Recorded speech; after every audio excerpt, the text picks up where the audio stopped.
That does Come take away on. from church because it is the body of God. But we have to acknowledge that we as the people can now praise Him anywhere, meaning that we can praise Him in our homes, in our churches, in our communities, anywhere.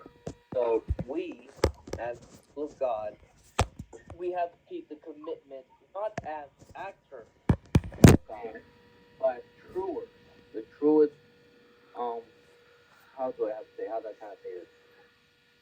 Worshippers, believers, faith keepers to God. We are not to act in front of God, but to be truth.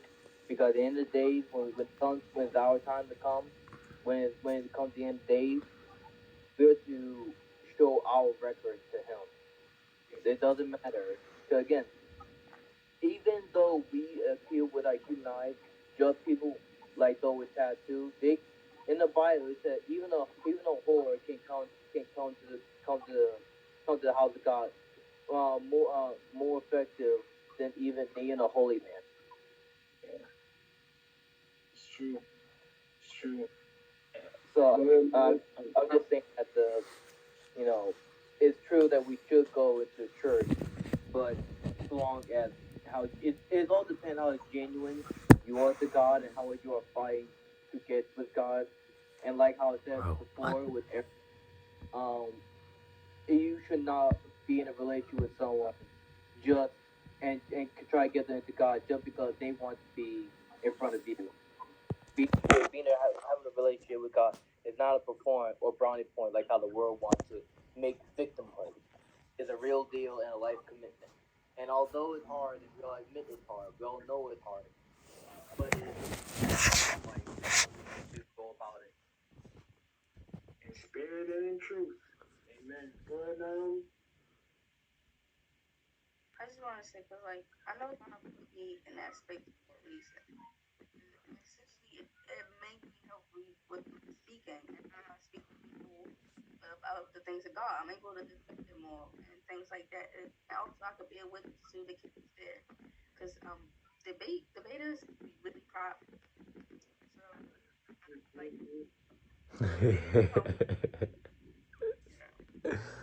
Yeah, yeah, that's true.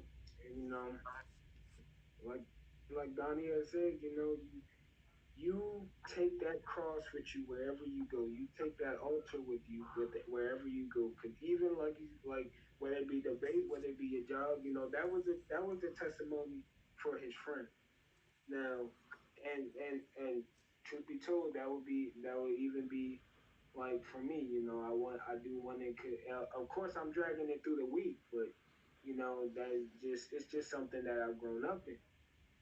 So I'll do what I can to be in the house of God. But when you take that altar with you anywhere, especially because even when you're in your school, job, debate, wherever it may be, you don't know who's going to be praising with you at the end of the day. Because at the end of the day, if you bring your altar to work, you start praying, somebody is going to start tearing up and be like, you ask him what's wrong. He's like, I felt the presence of God in me. He's like, and then they just might come out and thank you. They might thank you for ushering the spirit in them and for allowing God to do, and some people, like Donnie said, some people might, put on a show and but like they don't actually, or not even just put on a show, but they might be afraid to even pray, to even do something, like to even give God a little bit of praise because they don't want to, be that standout person. They don't want people to know, or they don't want any attacks to come at them. Like there's some people that might come at them because of what they believe, and they don't want that to happen. But you never know when you step out in the faith and do what you feel God placed on your heart to do, whose life you can touch. Man, just one more for you. We are some knows this, but of course Samuel hears God. You have Samuel, I believe. This takes place at nighttime and he's about to go to sleep, and all of a sudden he hears, Samuel, Samuel. So he runs to Eli and he says, hey, I'm here, or here am I. Did you call me? He was like, I did not call you. You can go back to sleep. And so he goes back. He hears again, Samuel, Samuel. He runs again. He says, here am I. Did you call me? He was like, I didn't call you. He's like, go back to sleep. And so he went back to sleep. And then again, he hears Samuel, Samuel. And then he runs back to Eli and he's like, hey, I'm here. What is it? He was like, I didn't call you. But then he realizes, he starts to think and he realizes, he said, okay. The next thing he's like, he realized that's God speaking to Samuel. He said, okay, the next time you hear, the next time you hear a call, I believe it was, here I am, or here am I, your servant, heareth, or something. I believe, that's where I went, and so then God was able to speak, say what He wanted to say to Sam. I actually shared this, I think, with Eric. I think I shared this with Eric, but this is another testimony about Bishop. So he was this is when I believe he was traveling, and he just happened to be in the area, and he said one day, he his friend, his friend had asked him to come speak. He said okay, and so he came and he spoke. He was getting ready, getting prepared. They got through the worship and all that. And one day, the bishop was being introduced to the pulpit. And the preacher told the testimony of how God told him to contact Bishop. The pastor needed to find a preacher to preach at that service for that Sunday, but it was so last minute, he didn't know who to get. So one day while he was driving, he turned on the radio. The man on the radio said, and he said, call Staten. He was like, at first it didn't seem like nothing. And then the man said again, call Staten. And so immediately Bishop Staten came to his mind, and so he gave him a call.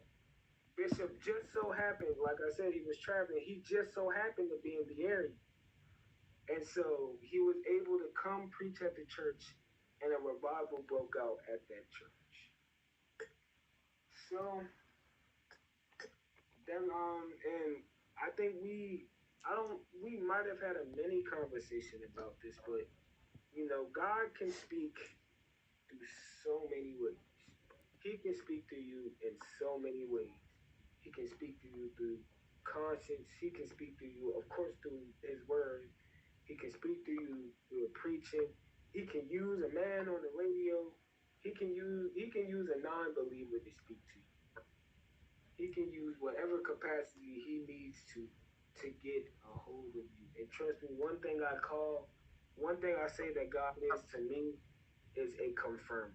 Like I can either be doubting about something, or I could hear something from somebody, and then the next thing you know, that thing I doubted about, or that one thing that I heard that was kind of resonating with me, started to fade a little bit. But then somebody else said it, and I'm like, okay, that's definitely God trying to say something. Go ahead, Nine. Telling you, just literally just like when we was Michaela and Terrell, we was leaving church, and Aruni and Sandra took us to go eat something. We was driving past, right, and Michaela was talking about her journal and how she was learning about the word agape. You know what agape means? Yeah. Okay. So yeah, and I was like, oh my goodness, I was thinking of doing a lesson plan on that for T7. And then we drove past the church named Agape. Like it said Agape on the sign. It kept happening. Come on. I promise you, God will do it to you. He will do it to you. And so, were you gonna say something, Donnie?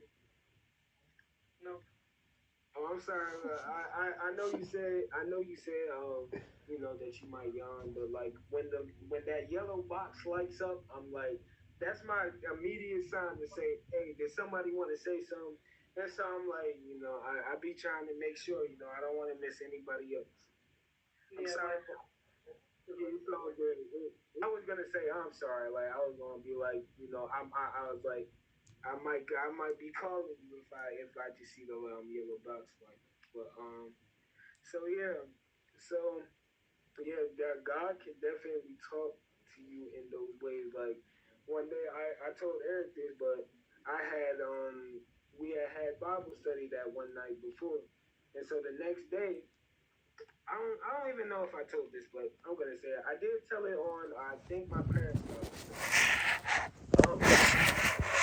I walked into a building I really wasn't planning on going to. I didn't even have any classes in it, but I was walking past, and as I was walking past, my old advisor's door was wide open.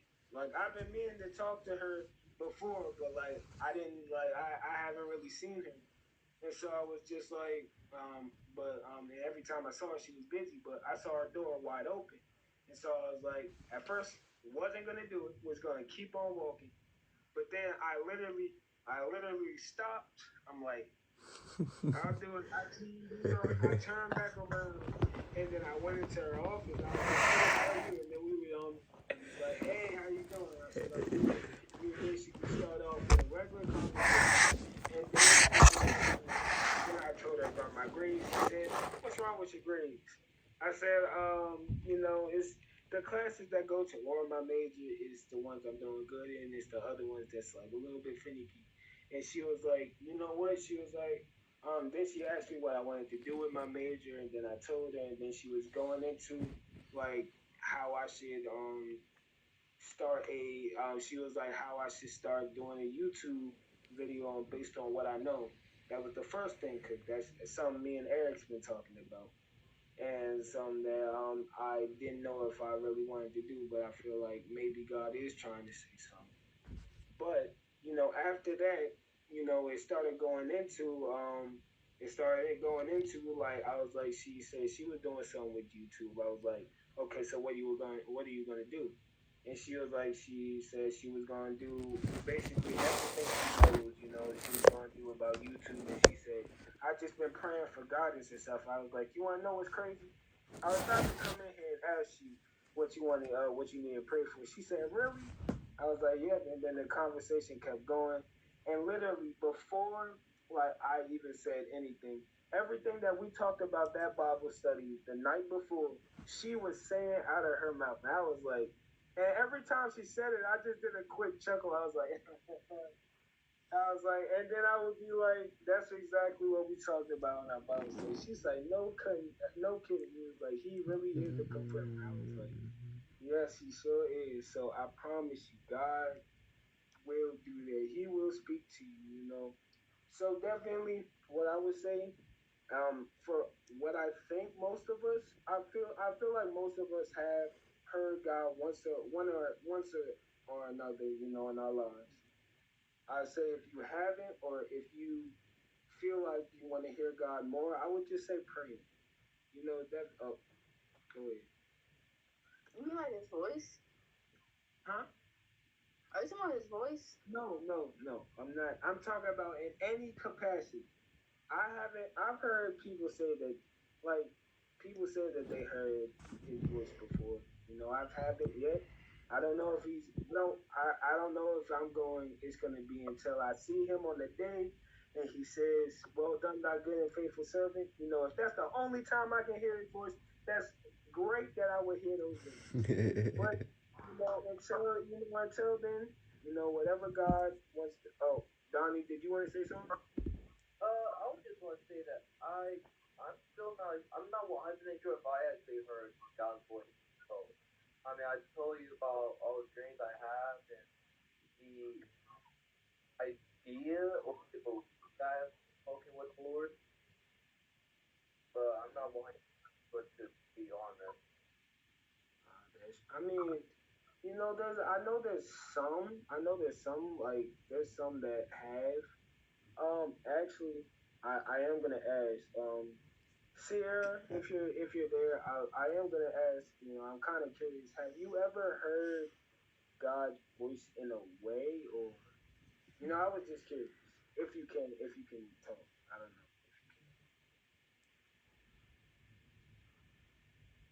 Sounds like a no. Okay, okay. Wait, But voice in a way of what? Sorry. like I was just gonna ask if you ever heard him like audible,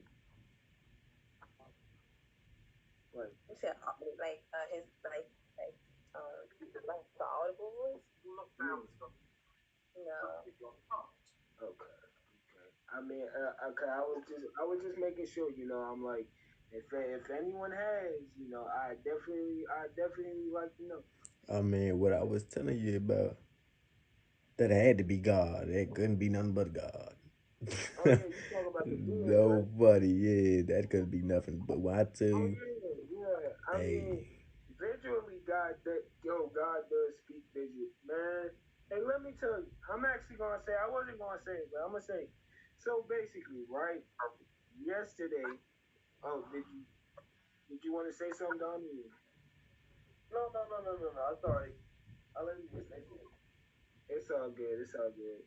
But I had yesterday. I think it was yesterday. Yesterday it was rain. Like it was like there was clouds in the sky. It was just all gray skies. First it started off misty, and then it started raining, and then it got misty, and then it stopped raining. And so and this was during the homecoming game. So we just sitting there. Of course, it was no rain at first. Then it starts raining. Then it got misty. Then it started raining again. And then after all that, it's just gray sky. It was just gray sky. So we go out to the plot. They got those little plot parties. And we go out there, and it was just for a moment. I mean, like probably like not even 5 minutes, probably like 2 or 3 minutes. The sky, I mean, the clouds parted, and it was just straight sun. I mean, it got hot. It got hotter. I mean, I already walked outside, so I had on a jacket so that I would be because it was cool, and the weather said it would be cool. But for that one brief moment, it was hot as a mug. I was like, man, I said, where's that sun coming from? I was like, oh, so now you want to come up? And so it was like, and we had came home. It was like for that brief moment, and then the clouds came back. And so we had came home, and we talked to my grandparents. He's like, it was good because they had a yard sale going on. But then it was like, they said, it went good, except for one brief moment. We were like, what are you talking about? He said, all of a sudden, it just got hot. The sun came out, and he was like, it was so hot, we had to go inside. I was talking to my dad, and my dad said, I know that was God. That had to be. And I said, yeah, I was thinking the same thing. I was like, I'm trying to wonder what God was trying to say, honestly. I still have no clue, but I'm sure God will reveal. If He doesn't, it's all good. It was actually an interesting moment that I can share. Actually, I just because I'm gonna